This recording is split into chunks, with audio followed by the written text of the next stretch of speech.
This is Psychic Bob. Hey, how you like my witch hat? I thought I had to style and get my witch on today. It's Wiccan Wednesday, and I'm so glad you're here. You know, so many of you have been just wonderful. You've been coming out to my recent videos, and you're just great. Thank you for all the support. So many of you came out to yesterday's messages from the spirit world. We certainly had a good time there, and I want to say thank you. And if you haven't seen that video, definitely check that out. It's in the queue right before this one. Yesterday's video, Messages from the Spirit World. For those of you who are new here, don't know what that is the video where I do free little psychic readings for people that write into me. So definitely check it out, and you'll learn more about that. Well, here we are. It's Wiccan Wednesday. I had to get my witch on today. I'm telling you, I'm feeling it. You know, some of you have been writing. You're saying, Psychic Bob, I am new to the craft. I want to do some magic, some spell work, but I don't know. I don't have all the fancy, expensive stuff. Well, listen, you don't have to spend a fortune to do the craft. Try to remember this. The witches of old did not have all the fancy, silver athames and, exotic batwing ingredients. No, they didn't. They had things very simple. In fact, the witches of the old work with very simple things like herbs. So today I'm going to show you how to make an herbal protection charm. It's called the 5-herb protection charm. So definitely come on along and I'll show it to you.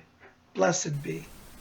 You know, in my kitchen, I have a lot of witches. I just am crazy about kitchen witches. Take a look at my kitchen witch here. Isn't she precious? Look at that. And I've got some other little witches here. In fact, I'll bring them up closer so you can see them. Here's a little witch I have. She's dressed in green and brown. This is my herbal witch, and I use her when I have herbal spells. So I brought her out, and we're going to put her here right by our working area. And I also have these other little witches. Like I got a little purple witch. Is that great? And I also have a little yellow witch. So as you can see, I have a lot of fun with my witches. And of course, back here is my big ceramic kitchen witch. This is a vintage one from the 1970s. Isn't she great? Anyways, well, let me show you. This is a wonderful little simple spell that we can do. So easy. Doesn't require a lot of money. Now, let me kind of show you here what we've got. You'll see I've put out some herbs to air. And this is a very simple spell. It just uses basically 4 herbs and salt. So what we've got here is we've got some black pepper. Okay, so we've got black pepper here, and then we've got rosemary. These are herbs that you can find at any of your local stores. We've got basil. We've got whole oregano. And the other ingredient, which I haven't put out yet, is actually salt. So what you want to do is, start with opening your herbs. I just put them out on a bowl or a plate here. I have them on a little plate here. And that kind of lets the herbs aerate. It kind of gets them ready. And remember, the secret to doing magic is that you want to always pray and meditate. So the intention of this spell is to create a magical herbal bottle of protection, a protection herbal bottle. And the other thing that you need after you get your herbs is, of course, a little bottle. Now, you don't have to use a fancy bottle. This is a little bottle I found at Pier 1, I think it was. But you can use any little glass bottle. In fact, you could even take an old herb bottle like this that's empty, take the label off, and reconsecrate it. But basically, you want to have these ingredients. Now, these herbs, for example, are protection herbs. This herb here, as I says, pepper, protection herb. We got oregano, rosemary, basil. All of these are traditional witch protection herbs. So once we put those out, we've got our herbs selected. We let them aerate a little bit. We then want to add them to our mortar and pestle. So here's our mortar and our pestle, and I'm just going to put these herbs down in there. We just knock them down in. Doesn't matter at this point if they get a little mixed up, because they're going to get mixed up anyways. Okay. Now, once we have those down in our mortar, we want to just really give those a good grind them together. And remember, when you do this, you want to visualize your intent. So we want to visualize that power is coming from these herbs, that they have natural energy of the Mother Goddess, and they will lend protection to us. Just give those a good ground.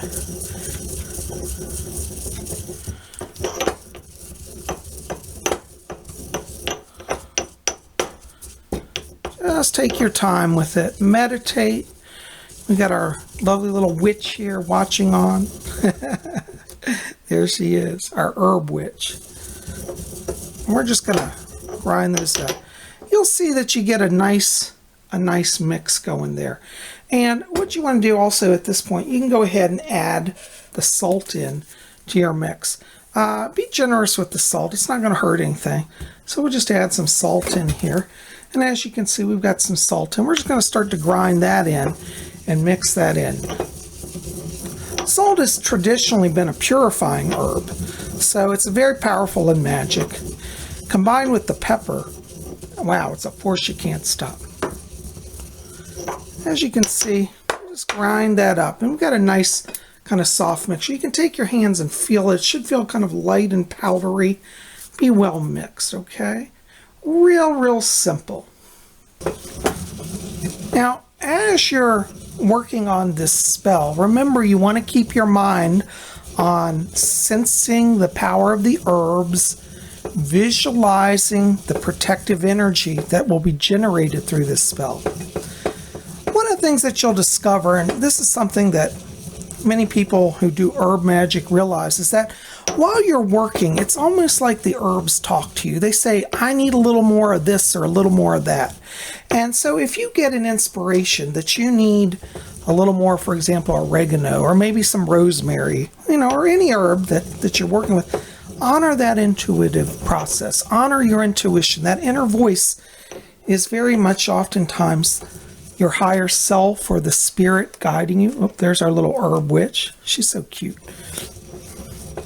I just need to add a little more rosemary and oregano to this. And I think it's really bringing it out much nicer. Now, after you do that, you then want to add your spices to your bottle. I can't seem to find my funnel today, but I made a little funnel out of paper. You can just roll paper up. If you have a narrow mouth bottle, put it down in there, and then just drop your herbs in. See?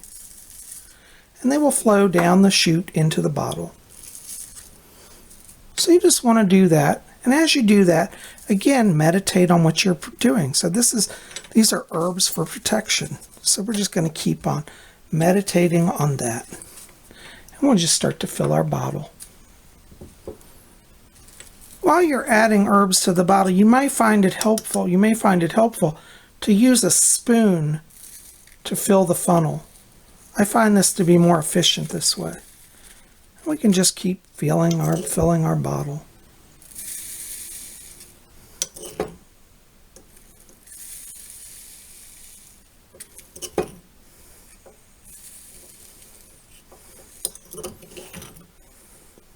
As you can see, we've got our bottle pretty full. Then what you want to do is take your cork, cap it off. Now it's ready for consecration. Now, after your bottle is sealed up and you've got your herbs inside, you can then put it on a pentacle. If you don't have a pentacle and you're more of a kitchen witch than a ceremonial witch, you might just use a chopping board as your sacred space. I happen to have a wooden pinnacle, which is kind of a balance between the chopping board and the old-time pinnacle. And basically, put it on here. Now, in the background, you may see I have a stick of incense burning. And what I like to do when I consecrate my bottle charms is I just pass them through the incense 3 times. And I say, by this incense, power of air, you are purified. Just cross that through the incense and return it to the pinnacle. Then I like to take my old trusty wand, move that back. I always knock stuff over. And then I do my traditional wand blessing. And basically I trace the pinnacle over it and I say, Here this pentacle I lay, for protection now, by night, by day. Here this pentacle I lay, for protection now, by night, by day. Here this pentacle I lay, for protection now, by night, by day.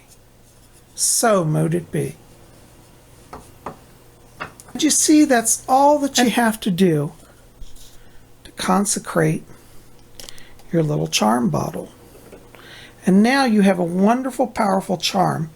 And what you can do is just put that somewhere in your kitchen or in your house, and it will release power, because all of these herbs are powerful herbs, and you've added the power of the consecration. And of course, our good little herb witch here looked on. Isn't she precious? Here, let me bring her closer. Isn't she adorable? So there you go. That's all you got to do to make a powerful herbal protection charm for your home. Well, Tubies, I am so thankful that you've been here. I hope this has been of some help to you. I so enjoy sharing my little spellcraft here with you. And, these are things that you can do in your own home. As you see by that video, there are no really complex ingredients, very simple stuff you can pick up at any herb shop, any spice shop, even your local grocery market, and also, if you're having trouble even finding those herbs, you might want to check out Lady Angela at rarewiccaspells.com. She sells herbs, and you can buy a lot of what you saw in the video from her if you don't have it or can't find it. So definitely check out rarewiccaspells.com. You can get other stuff over there as well for your spells, like the mortar and pestle like I use. You can get those over there. You can get pentacles, wands, all sort of stuff. So definitely check out rarewiccaspells.com. Well, guys, I am so glad you're here. Listen, I want to give you an update. This Sunday, I am going to be appearing on the channel panel. And actually, let me give you a new website. I did give you Rob Gauthier's website yesterday, but here's one that he created specifically for the event. It's called thechannelpanel.com. So I'll put the link below. Go over there. You can see who all the channels are that are appearing this weekend. You can get your tickets. This is going to be a live 2-day event via the internet, so you can tune in and see all the different channelings. Tickets are $55, but you get an entry pass for full 2 days, and every channel is going to be on like an hour. So you get like 14 hours of private channeling. Well, not private, it's public, but where else are you going to get to spend a full hour with a professional medium for that price? And you get 14 for that price. So it's going to be a great event. So go over to thechannelpanel.com. I'll put the link below. And I'm looking forward to seeing you there. Listen, keep it here at Spirit Channel. Like this, favorite, share it with your friends. Let's get out the word about the work we do here. You guys rock. Love you. Blessed be. Be back here tomorrow on Thursday for Zodiac Thursday. We'll see you then. Blessings.